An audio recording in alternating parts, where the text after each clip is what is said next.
Cinema മേഖല ഉപേക്ഷിച്ച് കത്തോലിക്ക സന്യാസ ജീവിതത്തിലേക്ക് പ്രവേശിച്ച് 33-ാം വയസ്സിൽ മരണമടഞ്ഞ സിസ്റ്റർ ക്ലെയർ ക്രോക്കറ്റിന്റെ നാമകരണ നടപടികൾ മുന്നോട്ട്.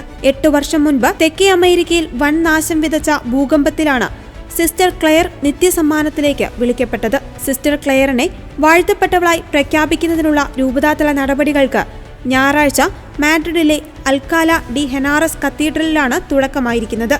വിശുദ്ധ പദവിയിലേക്കുള്ള ആദ്യ കടമ്പയാണിത്. 1982 നവംബർ 14 വടക്കൻ അയർലൻഡിലെ ഡെറിയിലാണ് ക്ലെയർ ക്രോക്കറ്റ് ജനിച്ചത്. ചെറുപ്പത്തിൽ അഭിനയിക്കുവാനും സുഹൃത്തുക്കളോടൊപ്പം കഴിയുവാനും അവൾ ഇഷ്ടപ്പെട്ടിരുന്നു. സെക്കൻഡറി സ്കൂളിൽ അവൾ സാഹിത്യത്തിലും നാടകത്തിലും കൂടുതൽ താൽപര്യം പ്രകടിപ്പിച്ചു. 14-ാം വയസ്സിൽ അവൾ ഒരു അഭിനയ ഏജൻസിയിൽ ചേർന്നു. 15-ാം വയസ്സിൽ ജോലിയിൽ പ്രവേശിച്ചു. ചാനൽ 4ന്റെ TV അവതാരികയായും നടിയായും എഴുത്തുകാരിയായും സംവിധായകയായും അവൾ ജോലി ചെയ്തു.